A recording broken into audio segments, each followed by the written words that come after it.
Good morning, everyone. Thank you for joining us today. My name is Raul Brenz, and I am the director of the Geotech Center at the Atlantic Council. We're incredibly lucky to be joined by three leaders who are helping shape the infrastructure that will define digital access for billions of people. Welcome, and thank you for being part of this conversation. We all talk about the future being digital, but nearly 1/3 of the world still remains unconnected. That is about to change thanks to space-based infrastructure. Let's explore what's working, what's scalable, and what's next. Before we get into the details, let's start grounding ourselves in what's actually happening. Each of you is driving innovation in a different part of the ecosystem, so let's hear what's moving the needle. I'd like for you to briefly tell us what your organization is doing that's accelerating progress on global connectivity, especially in places traditional infrastructure hasn't reached. And I'll start with Salem. Thank you. Thank you all. Appreciate the invite here. So basically, from an AWS perspective, we are building new infrastructure, expanding in our regions. When we expand in a certain region, we work with the telco providers in that region as well as the satellite telco providers in order to enable an ease of access, smooth access to the cloud services so that all those customers can access and leverage the cloud to build their solutions. Yeah, wonderful. And pulling on that same thread, I'd like to continue the question with Candace. My whole life has been in space. I was 5 years old when my father gave me a toy Sputnik in 1957 to put on the Christmas tree. And Santa Claus was inside. And from that day on, I said, everything good comes from space. And I still believe it. And the little Sputnik is on my Christmas tree every year. When I was 10, my dad was at the White House working for President Kennedy. And he came to my 5th grade class, and he said, we will have satellites for telecommunications, for education, for entertainment. And when we have wars, we will have wars in space, and we will have peace on Earth.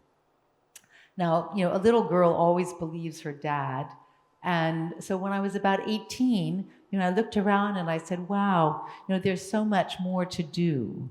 And so I began on a life where I was always using space to connect the unconnected.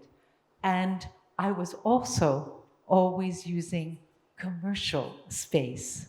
I have never, ever done a government project. I started SES in 1983. I started Teleport Europe in 1990. I started Europe Online, world's first internet-based satellite, in 1994. I went to Iridium as a founding team member in 1994. I started Pacific, world's first Pacific-based internet band service. So all of my life, and today I'm the chair of Seraphim Space, we have 143 companies that very much are bringing connectivity to the unconnected.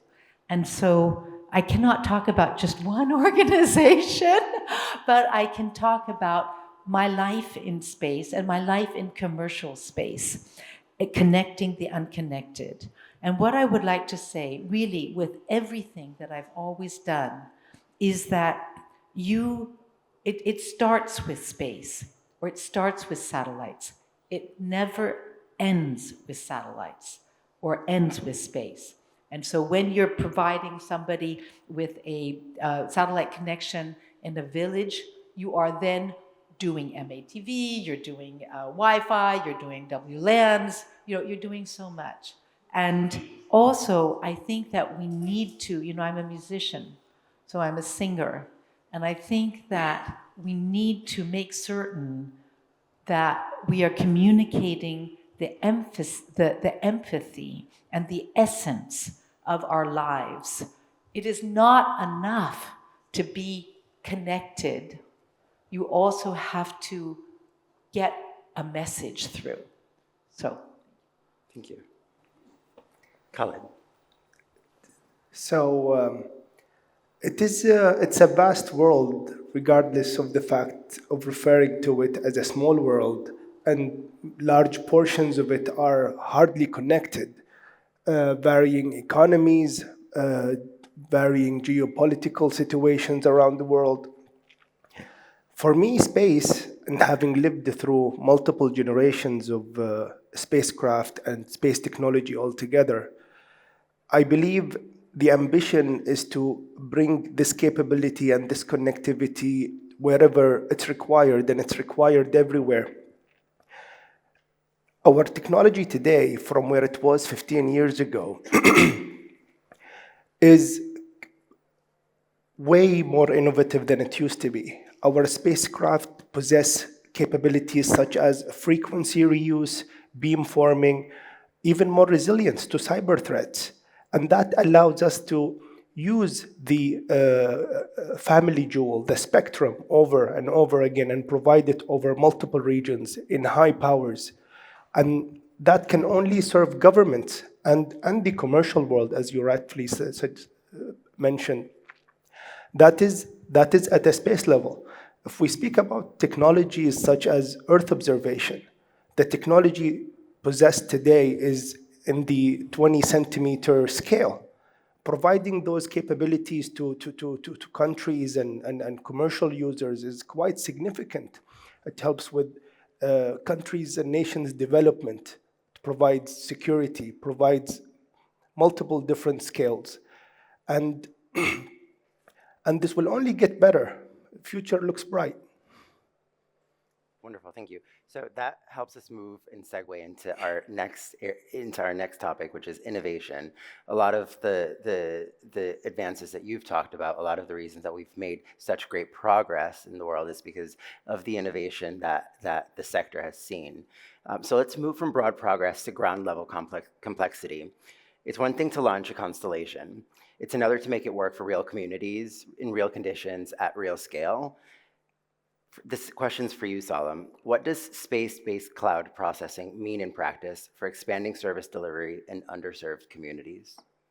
Yeah, that's a really good question. Thank you, Raul. So when it comes to compute in space, it's not something new. We've always had the compute in satellites, but they've always been limited to what can you do for the satellite itself, for the management of onboard management of the satellite.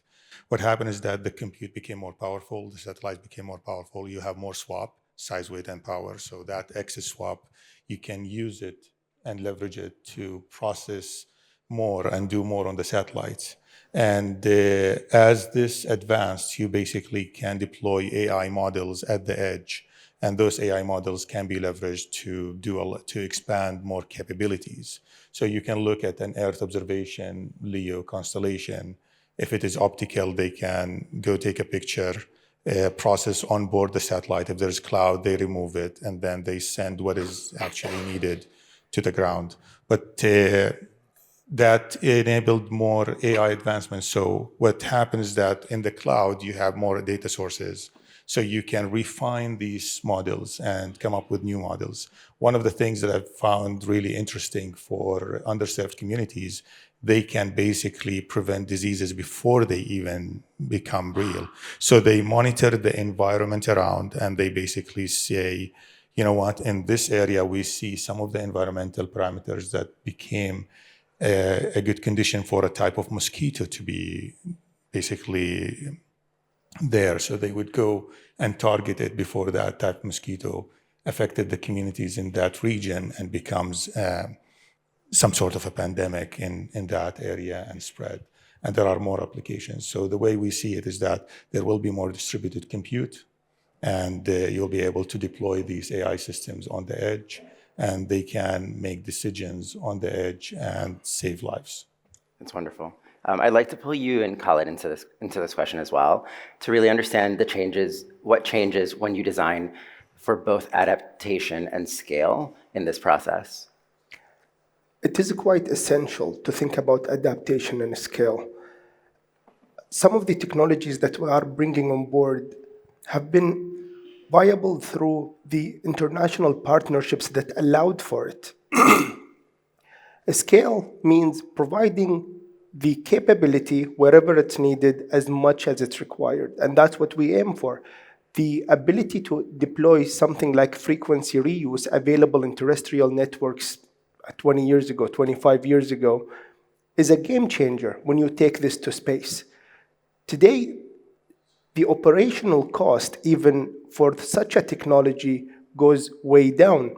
Adaptation, for me, is being able to deal with what's going on right now, like changing supply chains around the world, rising cybersecurity threats,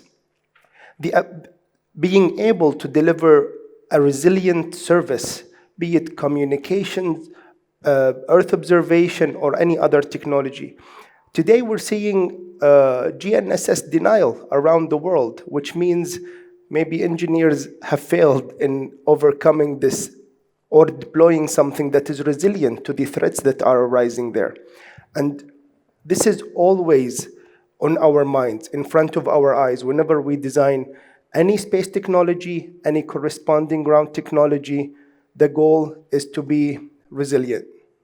Wonderful, thank you. And with this innovation front of mind, I know, Candace, that you've mentioned quite a lot of an array of organizations in which you've engaged and worked with, but you've seen a lot of partnerships in different iterations and different forms. What kinds of partnerships or frameworks are essential now to prevent fragmentation and deliver lasting impact? So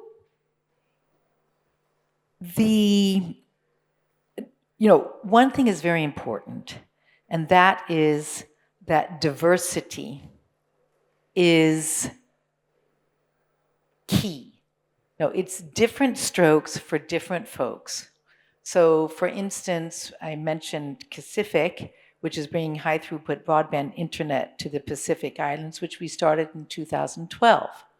Now, we go to villages, and we go to schools, and we go to hospitals. And then a few years ago, Starlink came.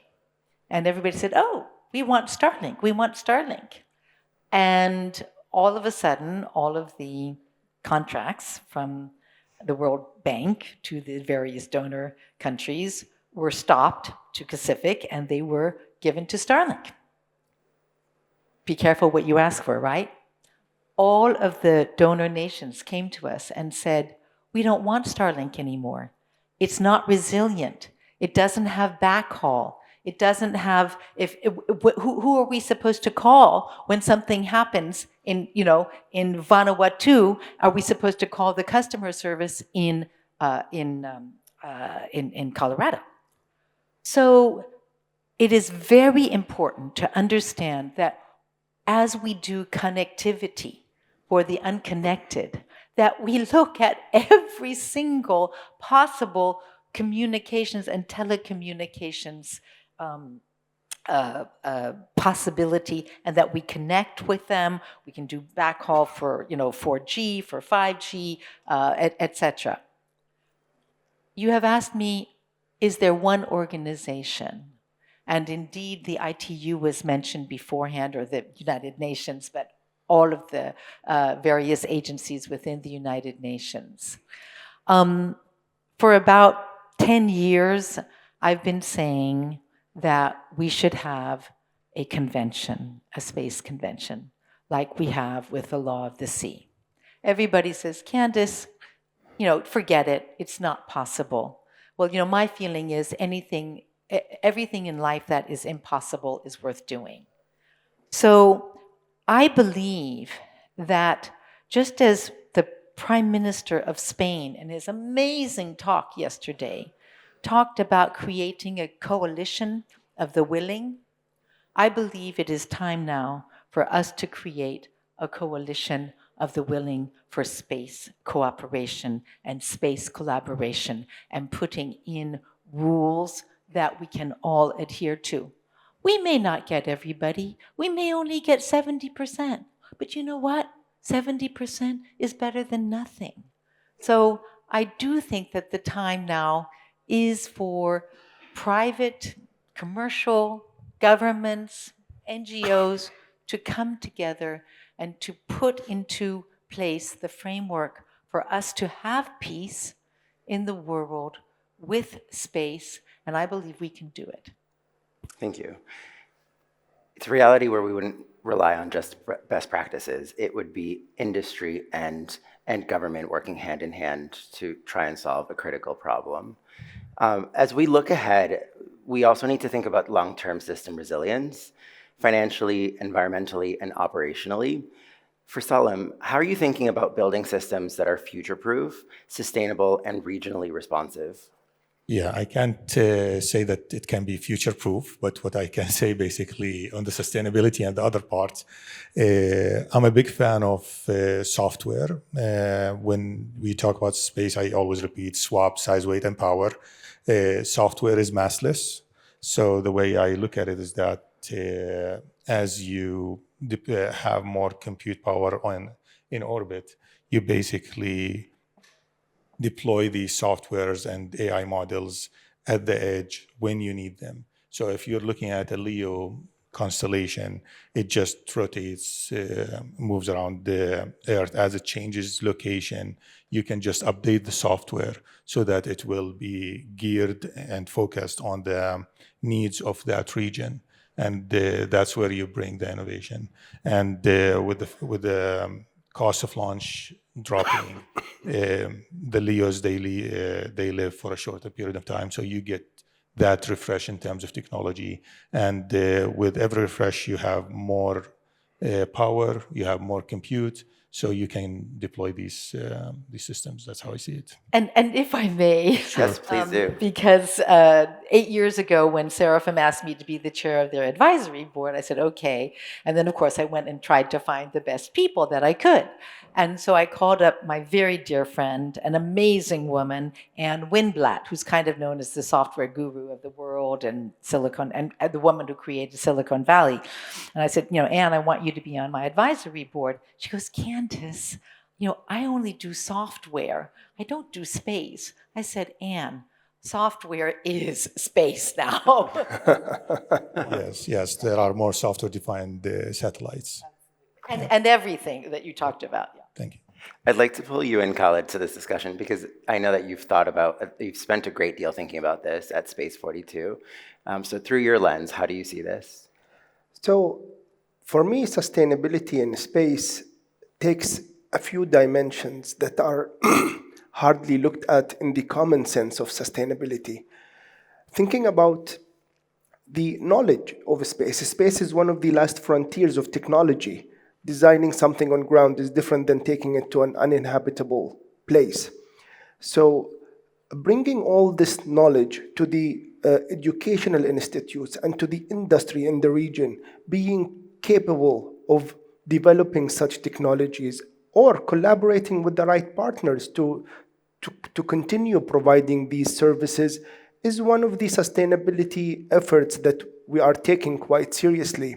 And I do sit on a few college boards for some of the universities in the country, and we are keeping the channel open to always bringing the educational system in touch with what's going on in industry. That is one fold. The second fold is utilizing the technology to providing it over and over again, providing it over multiple areas. This is sustainability. I remember a day where we could provide one frequency to one customer over a single location. That's no longer the case. And providing it with the right technology to multiple users, bringing everyone to the right connectivity level is another layer of sustainability. So that's my 2 cents on the matter. Yeah, no, thank you. I know that, did you want to jump in there? No, I'm good. I agree with him. I do. Go for it. So, what I think is so interesting about what you're saying is and innovation and education and reusing. In my life, in space, just about every innovation that was happening, quote unquote, in space was ground-based.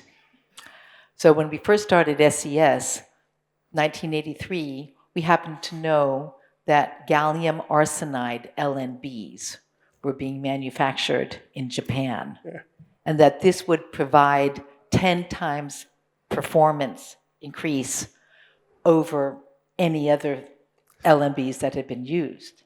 You know, and that allowed us to use a 25-watt traveling wave tube, you know, satellite transponders off the shelf instead of doing 250-watt transponders, which of course then all blew up. The power was too much. So I think that what is going on now, and this has been a critical point at this WGS, is the new materials.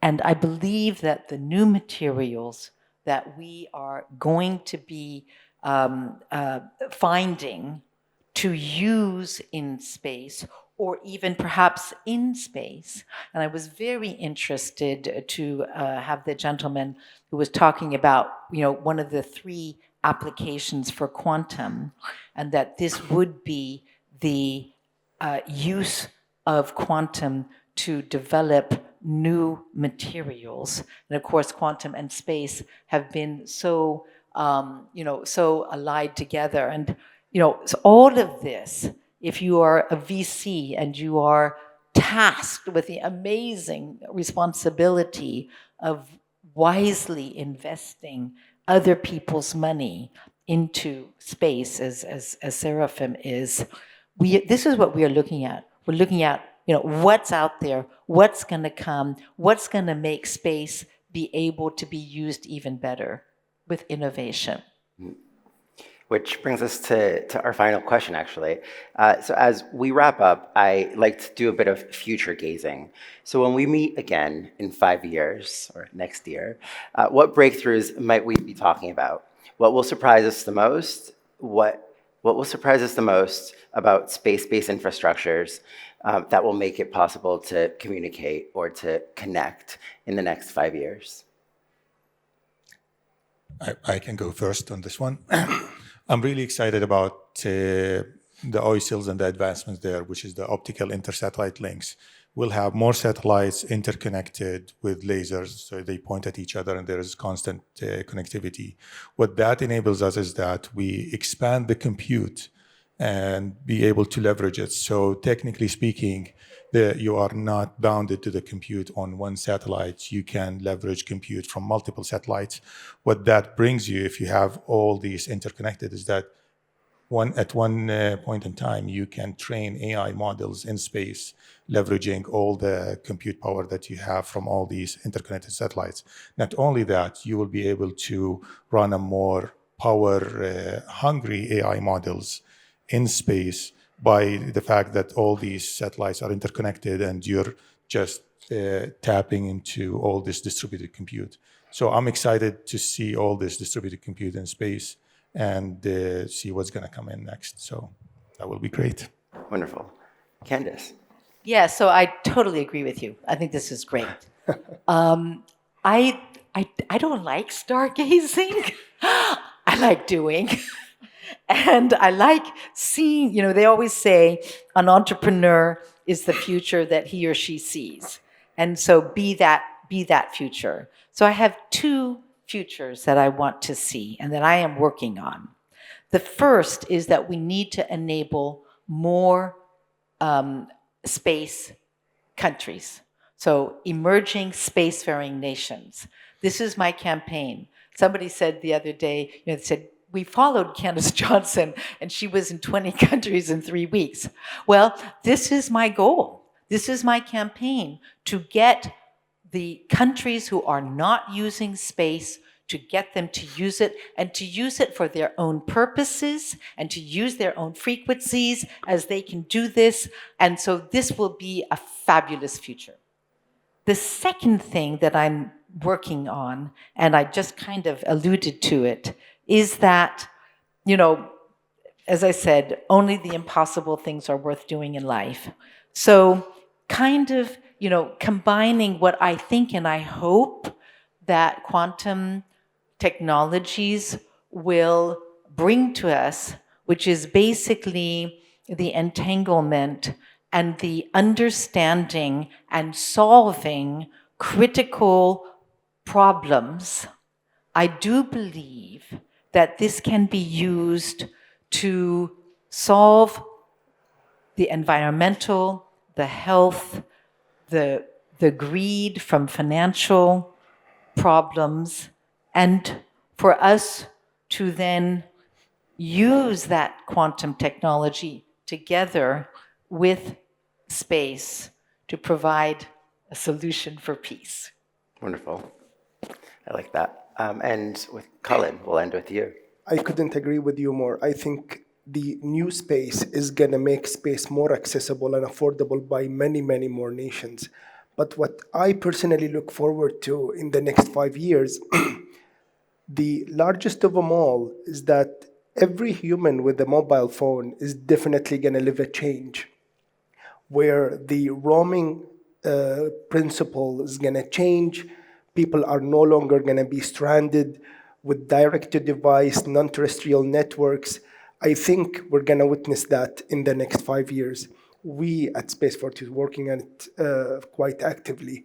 So being connected everywhere to your cell phones, even to your smart watches at all times, is going to be felt by everybody. That's from one angle. What I think the second thing is that we're going to see more intrusion of quantum-based technologies, quantum-based cybersecurity and encryption incorporated more and more in day-to-day applications. Security will definitely rise in technology. Thank you. And if I just may, just because we're having so much fun, well, why not? I am having so much fun. Good. So I love to be able to have this perspective that I have. I'm so fortunate. I tell everybody I'm the luckiest person I know. And in 1994, when we started Iridium, we were already envisaging, and we did it in 1998, that we would be able to send direct-to-device paging texts to people who were in the basement.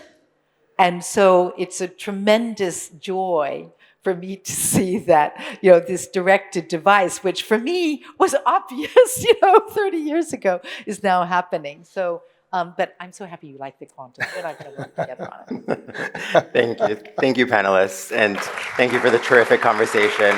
And I will hand it over to Kole for the next sessions.